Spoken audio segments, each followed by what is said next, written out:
And new at 5 o'clock, a suspected drunk driver charged with killing a woman celebrating her granddaughter's birthday. Noon, a Marion County woman accused of causing a deadly crash will spend the next 11 years behind bars. A Brown County woman is sentenced for a deadly drunk driving crash that killed a father and seriously injured his son. Two people and their unborn child from 2018 will each face 60 years in prison. Sean Lexington was sentenced recently in connection with the deaths of Bailey McKnight and Ryan Kennedy. The courtroom was charged with emotion. Ryan Kennedy's mother expressed profound grief, saying she felt as though she died that night but was left behind without closure. Bailey McKnight's mother shared her sorrow over missed future moments, such as planning a wedding or meeting and babysitting their future grandson, Lawson. Hagan McKnight is left without his mother. His grandmother, Misty, who is now raising him, reports that Hagan has struggled with eating at school since losing his mother. The family has been overwhelmed by their grief, mentally, spiritually, and emotionally, since the tragic events of July 21st, 2018. Gotten rid of all of my necklaces because this is the only thing that I can wear, because it is his thumbprint, and it makes me feel safe, and it makes me feel close to him. It makes me think about him every day. But he needed to hear it. He needed to hear what he's taken away. The judge, James Daniel, people are friendly, and he gets... Sean Lexington read an apology letter to the victims' families in court. He expressed feeling physically ill from the grief caused by his actions and poor decisions. Lexington also mentioned that he battled alcohol addiction for 3 weeks following the crash, and only then learned that Bailey McKnight was 8 months pregnant with baby Lawson. This and all the pain, suffering, and burden caused by this accident. It has caused great pain and suffering in the lives of family, friends, and many loved ones, including everyone here today. McKnight expressed doubt about Lexington's remorse. During the trial, Lexington's older brother, along with other family members, took the stand and wrote letters to apologize, noting that alcoholism is an issue in their family. Lexington's attorney requested leniency from the judge, suggesting a 32.5-year sentence with follow-up treatment. However, state prosecutors argued for a life sentence, emphasizing that Lexington is a danger to the community, having continued to drive despite 5 previous DUI arrests and having his license revoked. Judge Daniel highlighted that Lexington's first DUI arrest was in 2002, and despite multiple opportunities for rehab, he continued on a destructive path with 5 convictions. Ultimately, Lexington was sentenced to 60 years in prison. 3 prisoners in Kent County who were serving life sentences without the possibility of parole now have a new chance at freedom due to a recent U.S. Supreme Court ruling. This morning, a judge overturned their life sentences. All 3 men were convicted of first-degree murder committed before they turned 18. This is significant news for prisoners like Brian and Sue. In 1998, Ahmaud Williams shot and killed another teenager in a southeast Grand Rapids liquor store parking lot. Nearly 2 decades have passed with no hope for release, but that changed today. The prosecutor described the crime as a cold-blooded killing resulting from an argument during a drug deal. Derek Pimpleton, the victim, was shot 4 times by Williams and left for dead. In a crowded courtroom more than 18 years later, Williams argued for a minimum sentence and the chance at parole. It's not a day that doesn't go by that I'm not in regret. And I will always have remorse for the rest of my life for what I've done. Pimpleton's family didn't hear the kind of apology they hoped for back then. They say that Williams showed no remorse at the time of the crime. In court, the victim's sister wiped away tears as she spoke about the deep, lasting impact the tragedy has had on her family. We just didn't grow up the same. He took somebody else's life, and you know, I do feel like one day he should get out, but I don't feel like it should be any time. Ultimately, thanks partly to letters of support from the original judge and Williams' probation officer, Judge Trusock granted him a best-case scenario sentencing, 25 to 60 years in prison. Once thought to be facing life behind bars with no chance of escape, Williams will now be eligible for parole in less than 9 years. His family and friends are celebrating this long-awaited second chance. However, it's important to note that this doesn't guarantee his release in 9 years. He will still need to go before a parole board, which will make the final decision on his potential release. In court, emotions ran high as a suspected drunk driver faced charges for killing a woman who was in town from Texas to celebrate her granddaughter's birthday. The woman had been in the area for only 4 days before the tragic accident last September. Travis Kennedy broke down in tears while looking at photos from the DUI crash that claimed his mother's life and injured his stepfather. He struggled to maintain composure as he was forced to relive the devastating events of that night from the witness stand. Tried to talk to my mom, and then as her pulse went away, I proceeded to attempt CPR. Prosecutors allege that Katie Ellison was drunk when she struck and killed Lorraine Kennedy and injured her husband. The couple had been leaving a Mexican restaurant in Lakeside around 8 p.m. after enjoying dinner with Lorraine's son and his girlfriend. Right as we were behind the car, getting to the back of the car, I see Lorraine fly off the top of the car and just roll. Julie Brecci recounted that she and Travis first crossed Woodside Avenue when they noticed a car speeding towards them with no headlights. The driver was also shouting out of the window. I turn over and look over my right shoulder, and I see David flying in the air, and he landed pretty much right in front of me. David Andale, who was walking with Kennedy, testified in court that he was hospitalized for 54 days following the incident. I had a lacerated liver, 4 broken ribs, my left side. I had 2 bones sticking out of my left. Ellison covered her mouth and cried as prosecutors presented pictures from the crash in court. Investigators reported that her blood alcohol level was 0.12, above the legal limit of 0.08. If convicted, Ellison faces a sentence ranging from 21 years to life in prison. A judge decided to withdraw the plea deal for Marilyn, who was accused of driving drunk and seriously injuring Southdale principal Javi Perez. The judge took this action due to Marilyn's behavior in court. She arrived late, appeared medicated, and rambled on, leading the judge to conclude that she had undermined the deal herself. Marilyn had come to court on Friday to accept the plea deal offered in good faith by the state. However, the judge and the prosecutor were both frustrated and worried about her conduct, leading to the last-minute decision to withdraw the offer. These people have been sitting here in this courtroom for hours. Act like a grown-up. The situation became tense when Marilyn started criticizing her previous attorney while trying to accept the plea deal. She continued to rant about the case, which only added to the frustration of the judge and prosecutor. Aguilera does not have to accept this plea. I am not interested in negotiating with a person that wants to do what she's doing. No, I'm not taking a plea on this case. I'm sorry.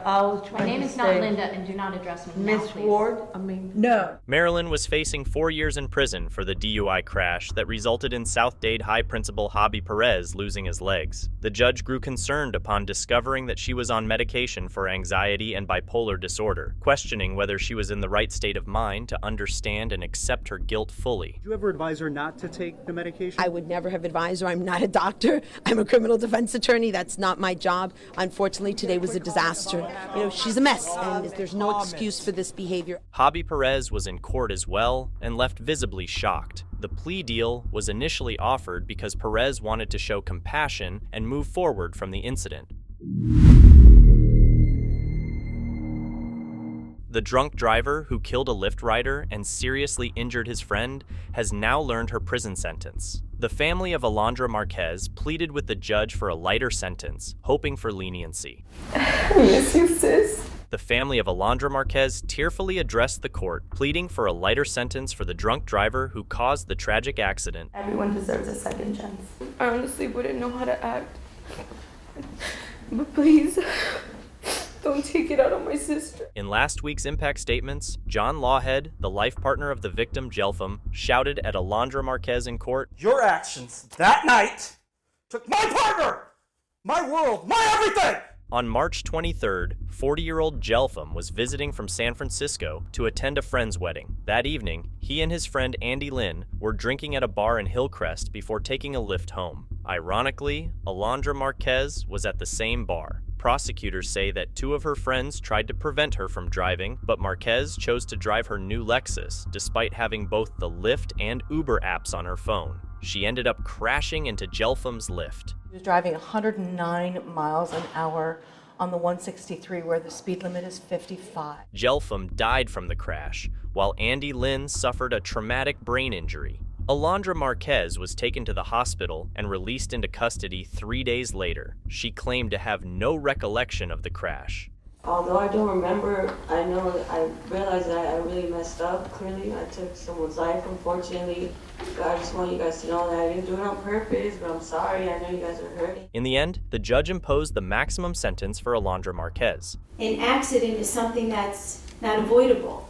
This was avoidable. The maximum sentence this court could have given was 13 years, 4 months, and that's what she gave this defendant, which is an extraordinary, in my opinion,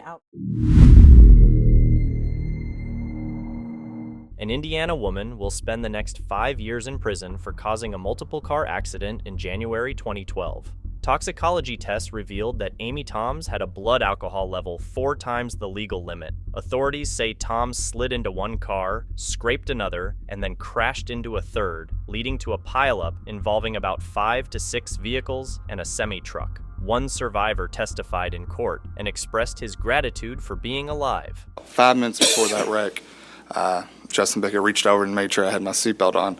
I asked him why. He's just like, I don't know, I just had this feeling. On the morning of January 15th, 2010, Jordan Goretti's life was saved thanks to quick action. Goretti sustained brain bleeding and bruised kidneys after Amy Toms, who was heavily intoxicated with a blood alcohol level 4 times the legal limit, drove the wrong way. I know how hard it's been for me. I just can't imagine how hard it has been for them. Toms attributed the situation to her ongoing struggle with alcohol.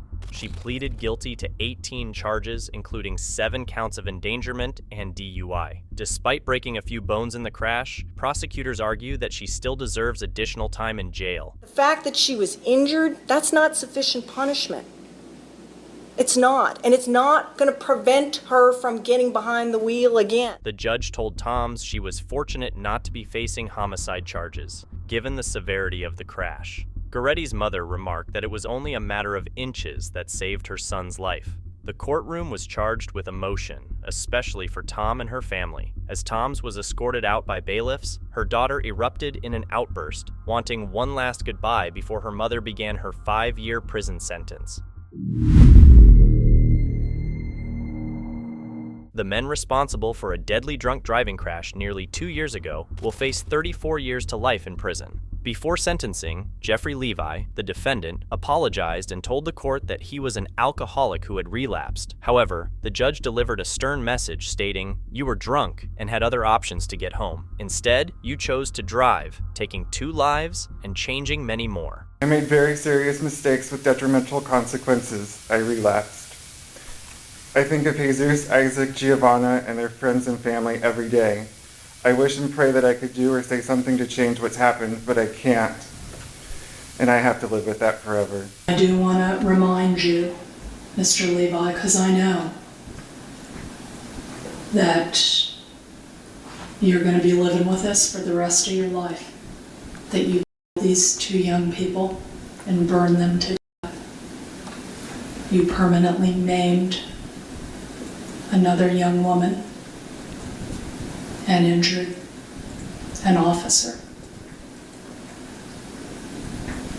But by my count, you made 4 fatal decisions on that night. Judge Joan Weber addressed Jeffrey Levi before sentencing him to 30 years to life in prison for the deaths of Isaac Felix and Jesus Dominguez, along with an additional 4 years for other charges. In January 2018, several drivers observed Levi's speeding Mustang going over 100 miles per hour on the 15 freeway just before midnight. Levi, who had relapsed and consumed large quantities of alcohol, was behind the wheel. His Mustang rear-ended a Corolla, leaving it disabled in the fast lane with 3 people inside.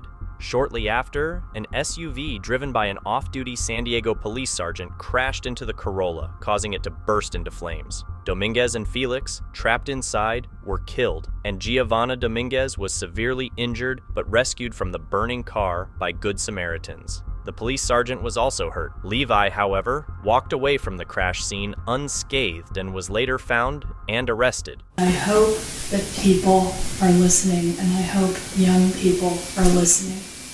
that there are alternatives to getting behind the wheel of a car drunk. There is also a pending civil lawsuit filed by the victim's family members against Jeffrey Levi, the San Diego police sergeant involved in the crash, and the city of San Diego. Paula Mejia has been sentenced to 8 years in prison for a drunk driving crash in Brown County that killed a father and seriously injured his son. The collision occurred last year, and a photo of the two victims was displayed at the front of the courtroom. Brian was killed, and his son was severely injured. Family members delivered impact statements describing Brian as an exceptional person and devoted family man who loved coaching his son's baseball team. They shared how his death has devastated their lives. They also mentioned that Paula Mejia had asked if she could get a lawyer to avoid having her blood drawn as evidence, which they felt showed she was not taking full responsibility for her actions. Several people spoke on Paula's behalf, describing her as a private, loving mother who had always been caring and responsible. They expressed that she is deeply remorseful for what happened. The judge sentenced Mejia to 8 years in prison and 14 years of extended supervision, a term longer than the defense had requested, but shorter than the prosecutors sought. Shame on you for stealing all of this. And I know you're a good person. I know that. That's the impact of one bad decision. The judge acknowledged that he considered Paula Mejia's clean record and the testimony about her character when determining the sentence. However, he emphasized that he could not overlook the significant impact her crime had on the victims' families. A woman accused of causing a deadly crash will spend the next 11 years behind bars. The sentencing was highly emotional and impactful for both the victims and the defendants' families. The defendant, 46-year-old Anjanette Wealth, admitted to having an alcohol problem. In response, the victim's family had purchased the car involved in the crash as a stark reminder of the dangers of drunk driving. Judge Stephen Rogers sentenced Wealth to 11 years for DUI manslaughter. She is accused of killing 65-year-old Sandra Clarkston in a drunk driving collision just days before Mother's Day last year. Several of Clarkston's family members, including her 19-year-old daughter, who was driving the car when her mother was killed, took the stand in tears, pleading for the maximum sentence for Wealth. Wealth expressed her sorrow from her seat in court. The state also requested the maximum sentence, highlighting Wealth's alcohol problem and noting that an empty vodka bottle was found in her car on the day of the crash, May 10th, 2018. Her blood alcohol level was recorded at 0.189. In addition to her 11-year prison sentence, Wealth will face 15 years of probation, revoke her driver's license, and be required to write a letter every May describing what she learned from the tragedy. A Marion County woman accused of causing a deadly crash will spend the next 11 years behind bars. You may remember seeing her smiling in her mugshot after driving drunk. Bridget, this was a very emotional and powerful sentencing hearing for both the victims and the defendant's family. The defendant admitting that she did have an alcohol problem, which is why the victim's family brought this car their loved one was killed in to remind drivers not to drink behind the wheel. Now, Marion County Judge Stephen Rogers giving 46-year-old Anjanette Welk a 11-year sentence today for DUI manslaughter. Welk is accused of killing 65-year-old Sandra Clarkston just days before Mother's Day last year in a drunk driving collision. Now, several family members of Clarkston in tears today as each of them took the stand to testify in front of the court, including Clarkston's 19-year-old daughter who was driving the car the day her mother was killed. They all expressed how they wanted the maximum sentence for Welk. Now, Welk spoke from her seat and expressed how sorry she was for their loss. The state also requested the maximum sentence for her and mentioned how Welk had an alcohol problem. Welk admitted to drinking, and the state said that she had an empty bottle of vodka in the car the day of the crash on May 10th, 2018. The state told the court today Welk had an alcohol level of 0.189. In 2007, in Clay County, Michael R. Jackson took the life of Andrea Boyer, and now he's facing the consequences. The defense presented various pieces of information on the entire incident, seeking to define the suspect as innocent. Was this information accurate? We're already there, without them presenting anything additional. You've already heard and seen everything in the prior trial. Everything, except for the probation aspect. That is the only thing that they're going to be presenting to you now that's new. That and the judgment and sentence. But it was fairly obvious that he was convicted of that 1986 crime. You will hear nothing that will make this any worse than it already is. I want to make it clear. We are not arguing that is not horrible. That Andrea Boyer's death is not tragic. All are horrible. All are tragic. That is not what makes you eligible for the death penalty. The state must prove beyond a reasonable doubt that not just that this was heinous, but that it was especially so. That is what the law requires. We ask you to review the instructions, carefully review definitions that the court will provide you when you're evaluating this case. They are relying completely for the especially heinous, atrocious, or cruel aggravating factor on the testimony of the readback of medical examiner Dr. Sherman. But please remember some of the questions and some of the facts that also came out. Please remember Dr. Willie's testimony as well in the first phase, because you can consider anything and everything that was presented that would be relevant to help you make your decision here. And one of the things that you should consider is unconsciousness. Unconsciousness means unawareness of what is happening. That doesn't mean that you're alive or not alive at the time of something. It means you're unaware. And there was a lot of testimony about that. I'd ask for you to recall that as well when you're considering that aggravating factor. The prior violent felony we've already heard about, happened in 1986. You'll see the judgment and sentence because he pled guilty. He was sentenced to prison. He was sentenced as an adult. He was 16 years old. And the victim, and we won't name her either, of course, was here in court. Michael Jackson was weeping. This was the beginning, and that moment was the beginning of the end of his life, as he knew it, as everyone knows it. He was 16 years old. He was charged as an adult. He was living at the same time with a woman named Linda Joyner. That also came out in evidence. An adult woman who worked for HRS, which is now the Department of Children and Families, somebody who was supposed to care for children, and she was arrested for having sex with him when he was a minor. When you consider these aggravating factors, we're asking for you to consider the full picture, everything that surrounds them, when you are determining whether they've been proved beyond a reasonable doubt, and when you determine whether or not they warrant the death penalty in this case.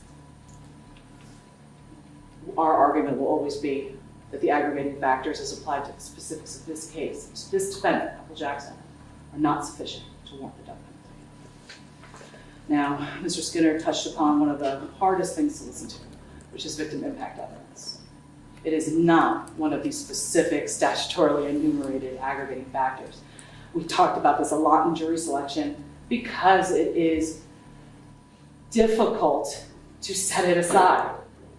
Everybody has a hard time hearing these statements. And her family has every right to tell you about her, about Andrea Boyer, her uniqueness to the community. There's no doubt, and there will be after you hear this, that she was not a wonderful friend, daughter, sister. She was loved. Her death impacted many people.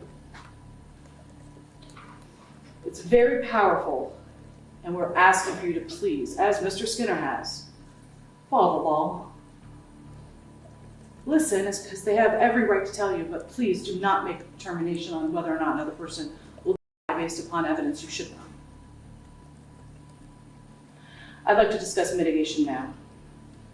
You know, in jury selection, it's especially difficult to describe mitigation. It sometimes is a struggle to give examples because we're not allowed to give specifics of what we expect for you to hear. But unlike aggravating factors, which have to be very specific and enumerated, mitigating factors can be anything. anything you observed during the trial, anything at all about Michael Jackson's background, who he is, who he is now. As Mr. Skinner indicated in jury selection, mitigation can be something as minor as walking an old lady across the road or getting a good grade on your 3rd grade report card. Suggest to you that that's what's denigrating what mitigation actually is. That's very minor. But what mitigation is something you have to give meaningful consideration to. We talk so much about that term. Meaningful consideration is whether or not someone should live or die. That's how heavy that consideration is. I want to make it clear that mitigation is not an excuse. It is not. What it does is it provides sometimes a little bit of an explanation for how we got here, why we're sitting here, and why this thing happened. It is an explanation so that it helps you to determine whether Michael Jackson is truly the worst of the worst and should be sentenced to death. It's anything, once again, about his background, life experiences, and who he is, and that includes all of it, the good, the bad, and unfortunately, the ugly that have happened to him. You're going to hear and watch video testimony from 2 different witnesses. The court's duty is to ensure that justice is served by carefully examining all evidence and testimonies to uncover the truth behind each case, regardless of criminals' attempts to evade responsibility or manipulate the situation. As well as defense or prosecution for federal cases as well. Now, what was the purpose of your work on this case involving Michael Jackson? Yes, specifically this case involved the exposure and use of a lot of different categories of medications that I would refer to as substance use disorder or substance abuse. The case is difficult and dramatic because it includes both in utero, meaning during the pregnancy exposure, and in pharmacology we refer to that as teratogenicity, meaning the impact that various chemicals can have on a developing fetus and potentially causing abnormalities and complications post-birth. So there's that aspect, but there was also throughout his life a wide variety of other substances that he used routinely. So your focus in this case was on substance exposure as well as substance abuse by Michael Jackson. Correct. And to help the court understand the impact of the exposure and volume of those substances. Of course. And what did you review in this case in order to prepare for your testimony? So I did a clinical interview to develop a better understanding from Mr. Jackson himself of what he could recall throughout his life. As we heard this morning, I also looked at the transcript that we just heard of Ms. Daniels, his mother, to get a better understanding of what she was using, what patterns, the volumes, the nature of substances she used throughout the pregnancy. So basically, your interview with Michael Jackson, it simply consisted of him providing you a timeline of substance abuse. Correct, to what he could recall, and the counterbalance to that is information from his mother as to what she used.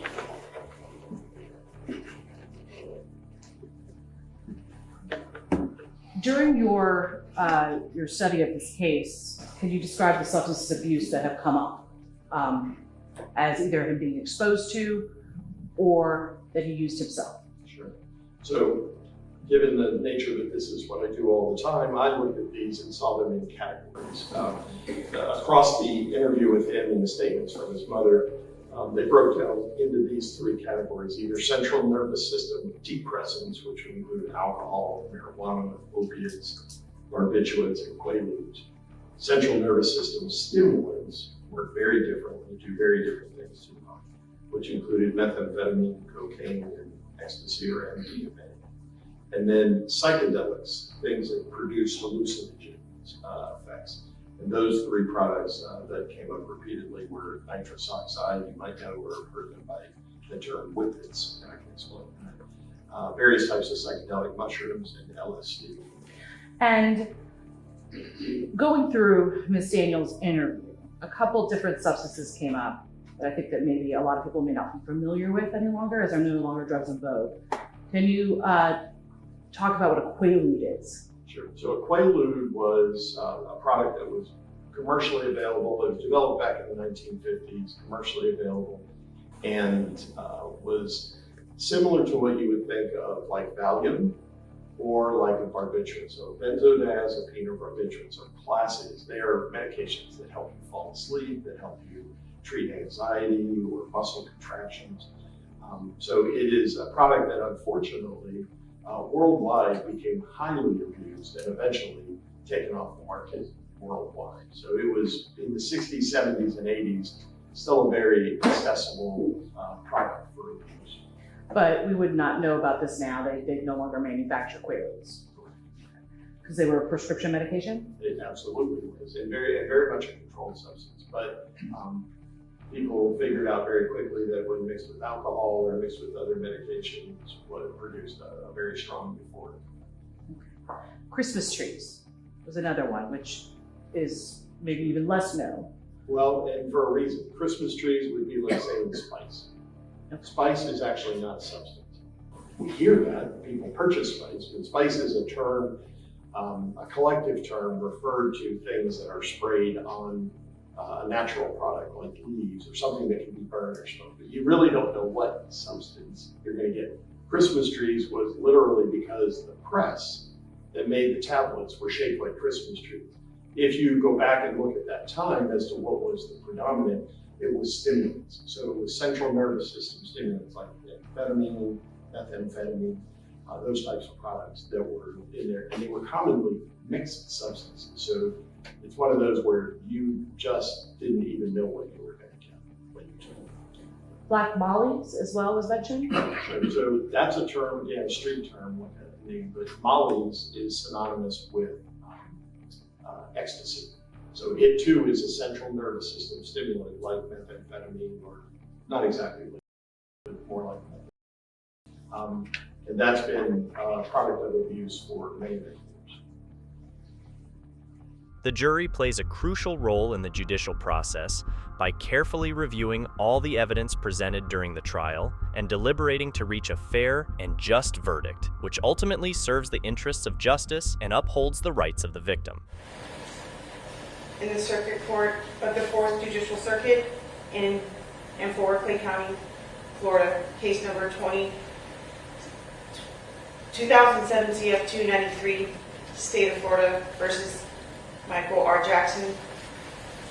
We, the jury, find the defendant guilty of first degree as charged in the indictment. We further find the done during the commission or attempted commission of a felony, to wit, battery. We further find that the defendant did carry, display, use, threaten to use, or attempt to use a weapon during the commission of the offense.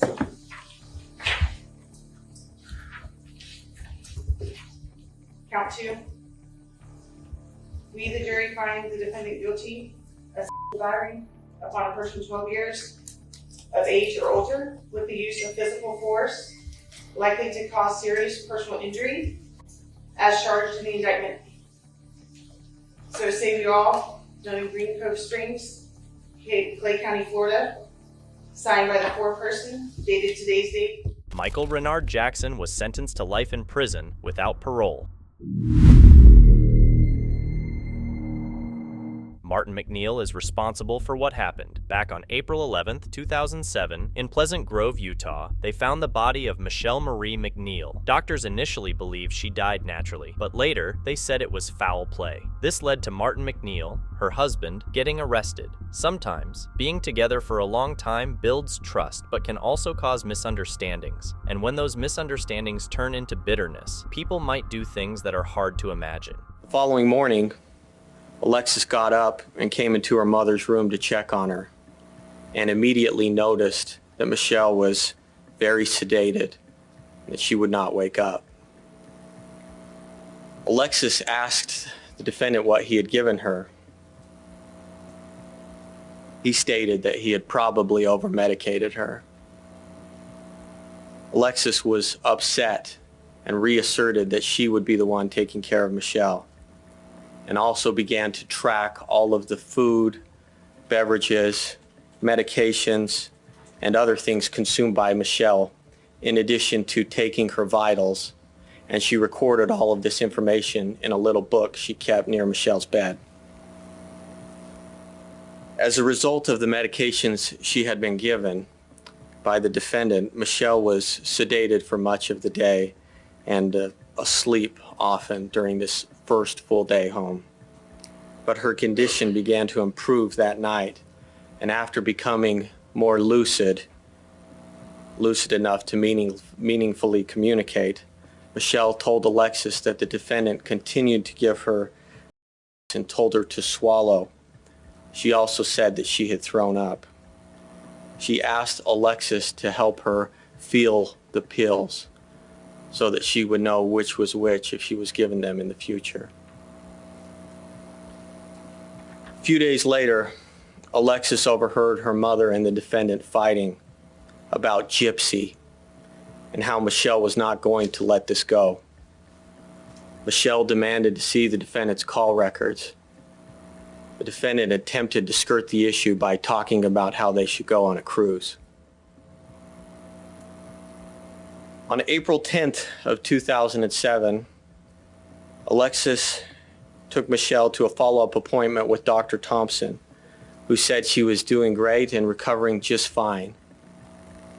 At this point, Michelle was taking only 1 to 2 Percocet pills per day and was not using the other medications, and to Alexis's knowledge, had never used Ambien during her recovery.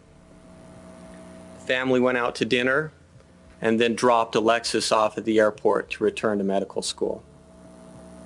On the following day, April 11th of 2007, Alexis called her mother from Nevada to make sure everything was okay. Michelle was feeling fine and spoke about her plans for the day, to pick up Ada from school and to take some of the other girls to ballet. A short time later, Alexis received an unexpected and uncharacteristic call and message from the defendant suggesting that Michelle was not listening to him, was getting out of bed, and that he was worried she was doing too much. As a result, Alexis tried to call her mother, making calls between classes, and was unable to get her mother on the phone. At around noon, Mountain Standard Time, she called the home again and told Alexis that Michelle was unconscious in the tub and that he was doing CPR and had called 911. Alexis immediately left school and ran to the airport. Earlier that morning, the defendant had gone to work at the Utah State Developmental Center in American Fork and had interacted with a number of people. He had made a couple of calls from his work phone to Gypsy Willis at 6:48 and 9:26 a.m.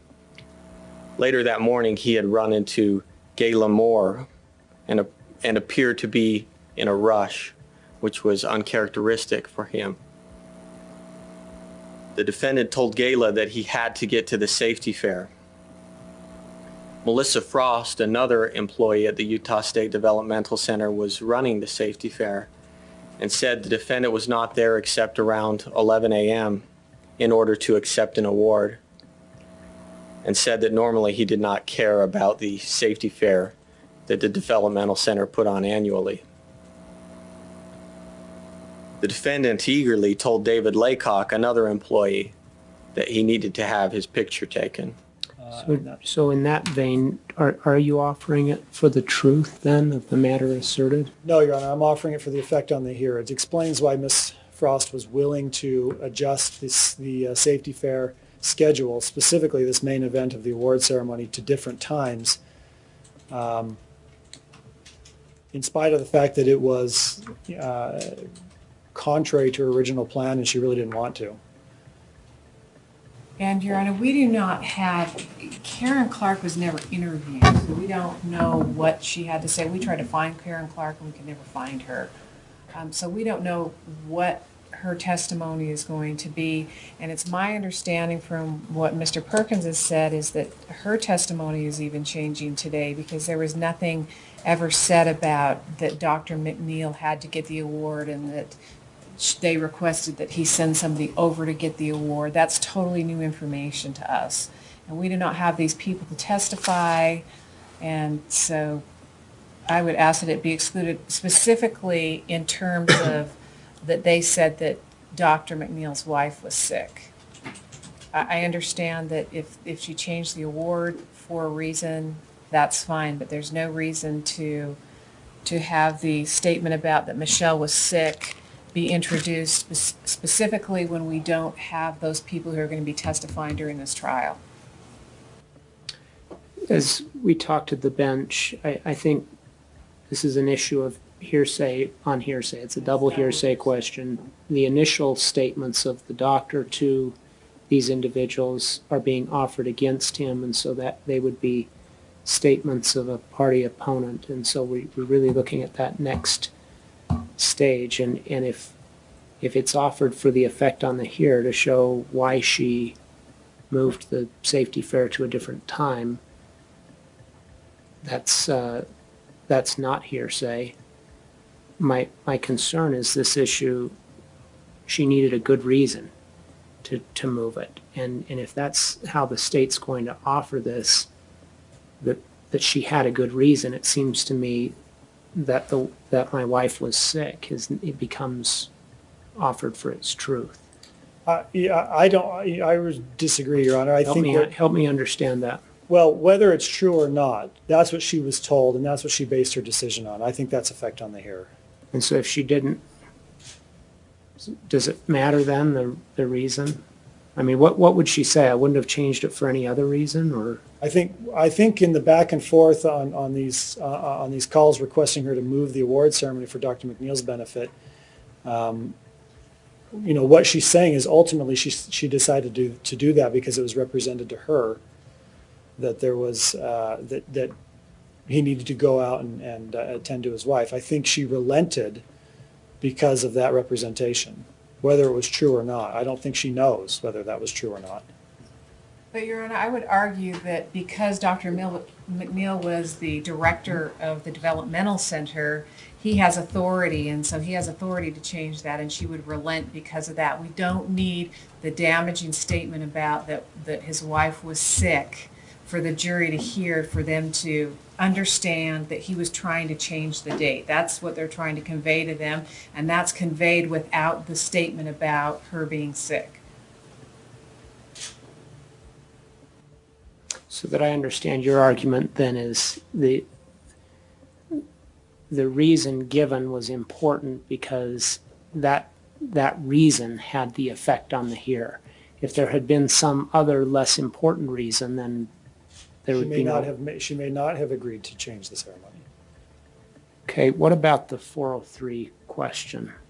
Whether it's prejudicial? Yeah, because my concern is, I understand, I tend to agree with you. The reason may be just for effect on the hearer. It doesn't really, it could be, there's a continuum of importance of reasons, and what you're saying is the reason that was given was important enough that she changed what she did not want to change. And so that seems to me effect on the hearer. The problem is the jury may need to be instructed about how it can use this.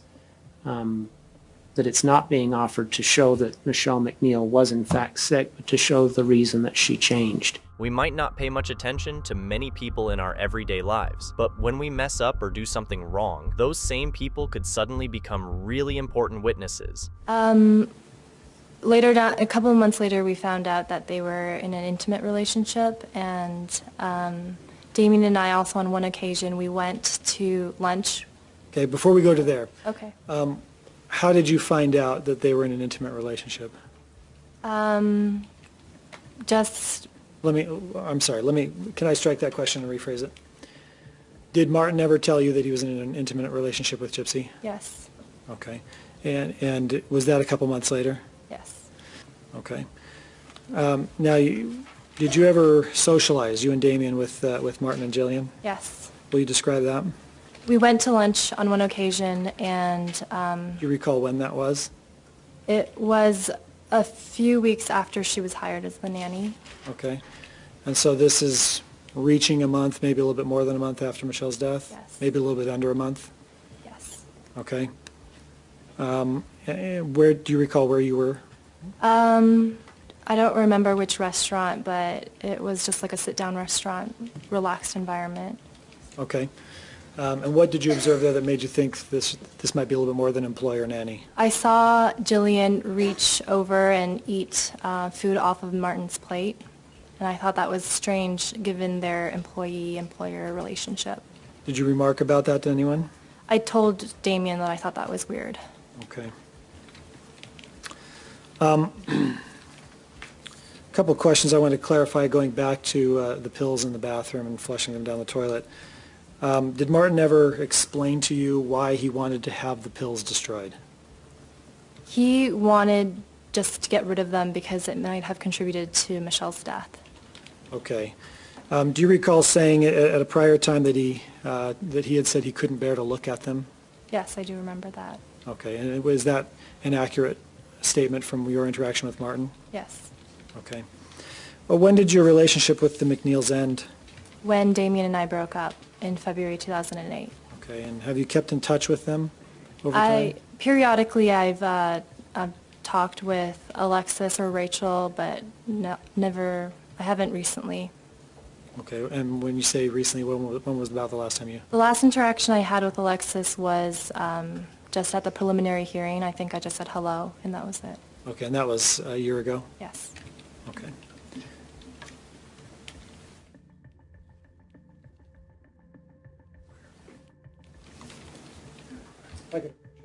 You may.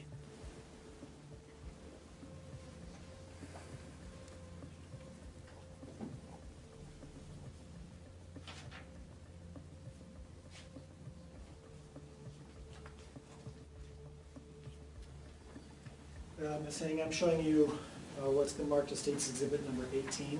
It's a photograph. Do you recognize the woman in that photograph? Yes. Who is that? This is Jillian. Did you ever come to know Jillian by any other name? Yes. And what was that? Gypsy. Did you ever know her last name? I think it's Willis. Okay. I think I threw the phone against the wall, broke the phone. Okay. Because I was upset. You remember about what time of day this would have been? Early afternoon, I guess. Okay. Was this on the date of April 11th, 2007? It was. Okay. You mentioned that you threw your phone against the wall and broke it. What did you do next? I waited for a ride to go down to my parents' house. Did you ultimately get down to your parents' house? I did. Okay. Who was at the home when you went in? Do you remember? Like everybody that was there. I don't really remember everybody that was As far there. as family members, immediate family members, do you remember? Yeah, they were all everybody, except I don't think Rachel was there. Okay. Did you see your father? I did. Okay. Did you interact with him? Did you speak to him at all? Mhm. You remember anything about that? No, not really. Okay. Did you, you mentioned that you broke your phone upon hearing of your mom's death. Mhm. Did you get another phone soon thereafter? Later. Later. Yeah, a little. Yeah. Were you given a phone? Yeah. Yeah. Whose phone was that? It was my mom's. It was my mom's. Okay. And do you remember when you received that phone? Just to start using that phone? I don't remember exactly when it was. It was. I don't remember exactly. A couple weeks maybe, or a week. I don't know actually. Maybe a couple of. Well, you're not sure about when you received it in relationship to your mom's passing? I don't. Okay. But it wasn't right after, like immediately after or anything, because I wasn't thinking about having a phone or using a phone. Okay. So at some point you received the phone. Mm-hmm. How did you know that it was your mom's phone? Who gave it to you? My dad said I could use it. And was there something about the phone that led you to believe or to know that it was your mom's phone? Well, it was my mom's phone number, and it was her. I knew what her phone, was, and it was. I mean, not. Were there any messages that were left on that phone? Voicemails? There were. Okay. Can you describe how many that you remember and when those messages were left? I don't remember exactly when they were left. There was a couple of voicemails that I can recall. Do you recall the date of those voicemails? They were the day that my mom died. The day that your mom died? Mm-hmm. Okay. Were they during that morning? Yeah, they were in the morning. One was about 11 o'clock. The second one, I think. Okay. So the first one was earlier than 11? Mm-hmm. Do you today remember approximately what time that first one came in? I don't. Okay. Did you listen to those messages? I did. Okay. And who left the messages? My dad. Your dad did? Mm-hmm. You obviously recognize your dad's voice. Yes. You've talked to him on the phone before. Many times. And in person. Many times. Were the two messages similar in nature as far as the content? What was said? Yeah. Okay. What was said in those messages? I don't remember exactly what was said, but I remember my dad was saying to stay. Who was he talking to? He was talking to my mom. Okay. Leaving messages for my mom saying that he was worried, he needed her to stay in bed. That he was worried about her, that he wanted her to stay in bed and to not move around. Have you previously been interviewed about those messages by law enforcement? Yeah, yes. Doug Whitney, investigator Doug Whitney? I believe so. Okay.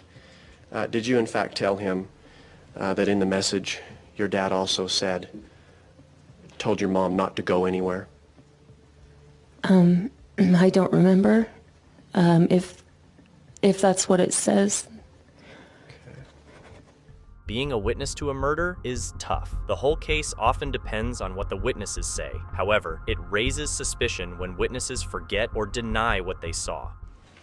Okay, I'm on 814. And so down on line 20, I asked you, and you never told him that you thought she was over-medicated, and you answered no, because by that time I was the one giving her the medication and she wasn't over-medicated. Did you ask me this? I think Susan Guston did. You are exactly right. It was Suzanne. Yep. Suzanne, whatever her name is. Yes. Okay. Yep. So, and so then Suzanne said, okay, and you said she was fine, she was fine. And then the question was asked, but you never mentioned that was a problem, right? And you answered, I don't recall mentioning that. Right? I don't, because she was fine at that time. She was no longer over-medicated.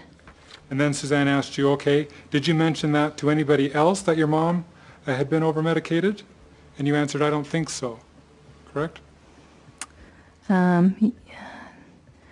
Which line are you referring to? On page 815, line 6. Yeah, I don't recall this time me mentioning it to anyone else. And then that's the same thing that you testified to at the preliminary hearing as well, right? That you don't think you mentioned it to anybody else. This is the preliminary hearing. That's what I'm saying, yeah. You just... Yeah, I'm referring to this, yes. Okay. I don't remember. I could have maybe mentioned it to a sibling or something, but I just don't remember. I mean, I talked to my mom about it. In your official statement from September of 2007, you don't mention anything in there about a fight between your mother and father about Gypsy Willis that you overheard, correct? I don't know, like I said, these were very short little paragraphs that I was just giving concise little statements, but So at that time you didn't think that was important? Or was that something that just came about later in your It didn't, I mean, it's something that happened, and if I didn't document everything, I mean, I left out a lot. I mean, this was me just writing up a few things to give to the police. But let me just look here to make sure I didn't say it. In complicated cases, making a decision can be difficult, but when the jury relies on its own experiences and the evidence it has been given, it can reach a verdict. State of Utah versus Martin Joseph McNeil, we the jury, having reviewed the evidence and the testimony in the case, find the defendant as to count 1, guilty. As to count 2, obstruction of justice, guilty. Dated this night, 3 of November. Thank you. Please be seated.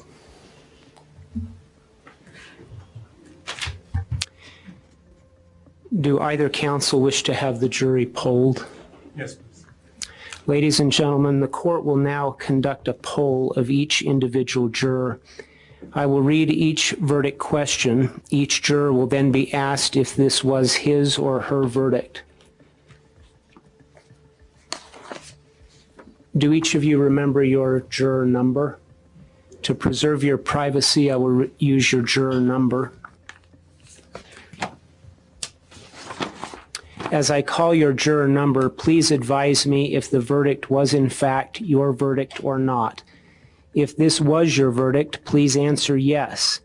If not, meaning you do not agree with the verdict, please answer no.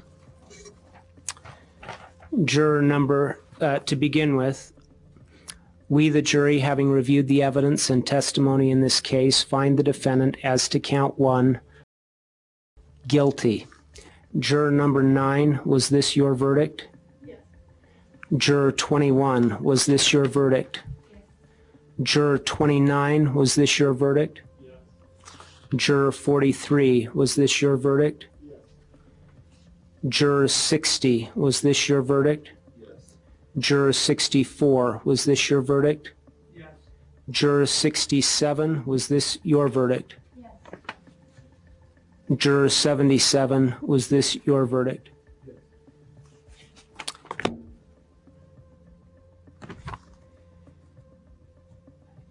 We, the jury, having reviewed the evidence and testimony in this case, find the defendant as to count 2, obstruction of justice, guilty. Juror 9, was this your verdict? Yes. Juror 21, was this your verdict? Yes. Juror 29, was this your verdict? Yes. Juror 43, was this your verdict? Yes. Juror 60, was this your verdict? Yes. Juror 64, was this your verdict? Yes. Juror 67, was this your verdict? Yes. Juror 77, was this your verdict? Yes.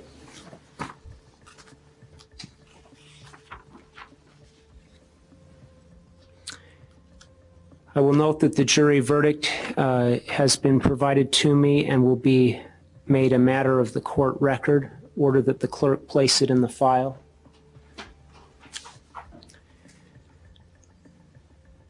Ladies and gentlemen of the jury, on behalf of these parties, I express to you my thanks for your service.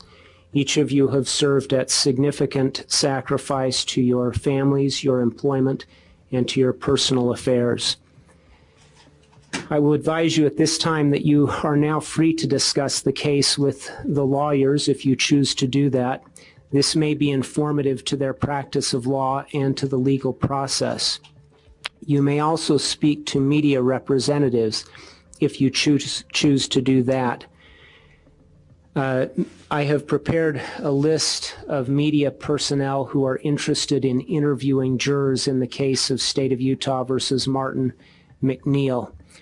With this information in your hands, there should be no reason for media outlets to be contacting you directly. If you choose to contact them, you may do that. Would you provide each of them one of these? This will be provided to you on your way out of the courthouse. Big thanks to our viewers for joining the courtroom journey with us. Your interest in the stories of justice is what keeps our channel alive.